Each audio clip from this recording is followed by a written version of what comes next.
And there is a national bloodletting. This is a country consumed by violence, as it were.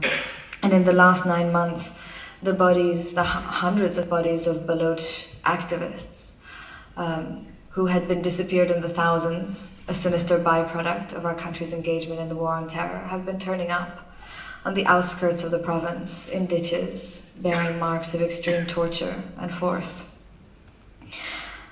There is, and this is, I think, the crux of it, a fundamental lack of justice in Pakistan. And nowhere, or maybe recently this has been most obvious in the case of Mukhtar Mai and the Supreme Court's ruling in her case. I'm sure most of you know who Mai is, but I'll tell you very briefly.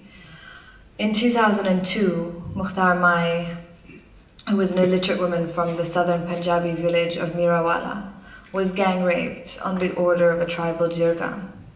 And she was gang raped as punishment for her brother's impudence. Shakur, her 12-year-old brother, had been found to have been flirting with a girl from another tribe.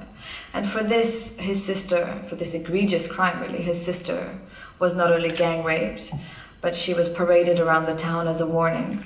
And Shakur, 12-year-old Shakur himself, was sodomized. Nobody came to Mai's defense. Nobody stood up to protect her as this was happening. Nobody said a word until 6 days later, the imam of the local mosque, a man called Maulana Abdul Razak, spoke to his congregation about what had happened and had urged his flock to go to the authorities and report what had happened. He said that those who had harmed Mai had committed the most heinous sin against Islam, and that it was their duty to protect her. It was also this mosque official, this religious man, who was the first to approach a journalist about Mai's case, and that journalist would be the first to tell the world about what had happened to her. And some 2 days after he spoke to his mosque, charges were filed against 14 men. That was the easy part. For the next 9 years, Mukhtar Mai's case bounced around from courts to courts in Pakistan. It went from the Lahore High Court to the Federal Sharia Court and landed up in the Supreme Court, which only just weeks ago acquitted and released all of the men involved in her gang rape. The presiding judge of the Supreme Court, Justice Saqib Nasir, wondered out loud on 2 occasions during the proceedings whether Mai had gone through all the trouble of filing criminal charges against her rapists simply because she was annoyed that none of them had proposed to her afterwards. This failing of justice is a large part of what constitutes our nervous breakdowns in Pakistan. And the question is perhaps, then, what do we do about it? And the solutions to problem states are never found in 30-second answers, in those answers that start with only democracy or only freedom of speech.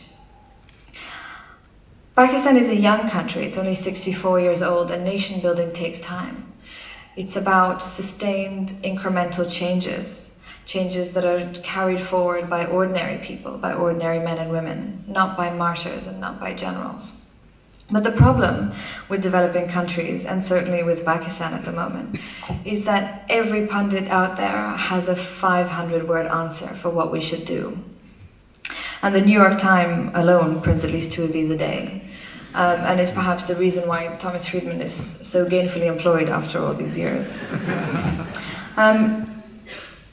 The cure for cancer, since we're talking about cancer, isn't one thing. It's hundreds of things, hundreds of little things, and decades of work.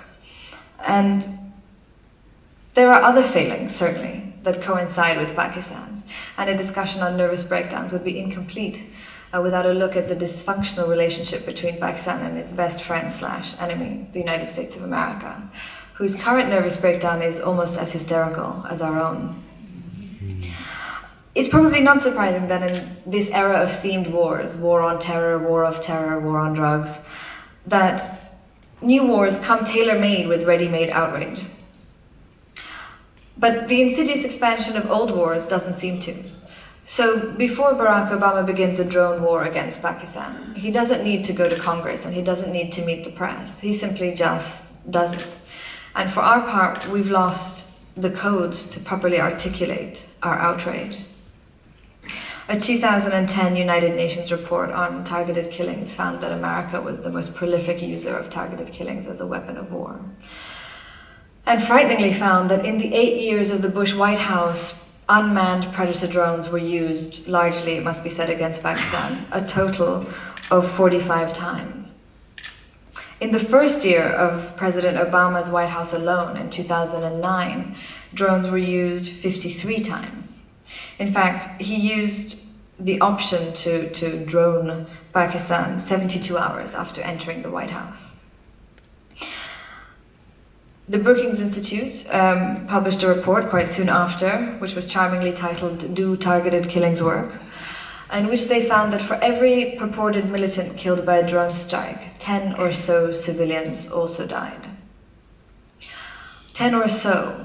I mean, this is the algebra of surgical wars and of targeted killings. Or so. Last year, there were 118 drone strikes against Pakistan. And if everyone, and it begs the question really, if everyone was so clever, and everyone knew Osama bin Laden's not-so-secret location 9 months ago, since about August, how does it explain the ferocious campaign that took place last year, after Pakistan had suffered its most devastating natural disaster ever, between September and December of 2010? In 102 days, America launched 52 drone strikes against Pakistan. And it should be also said that none of those drone strikes targeted Abbottabad or any of its environs. They killed hundreds of people, none of whom happened to be Osama bin Laden or any of his dastardly lieutenants, like Mullah Omar or Ayman al-Zawahiri. But yet the defense budget, the American defense budget for 2011, has asked for a 75% increase in funds to further enhance drone operations against Pakistan.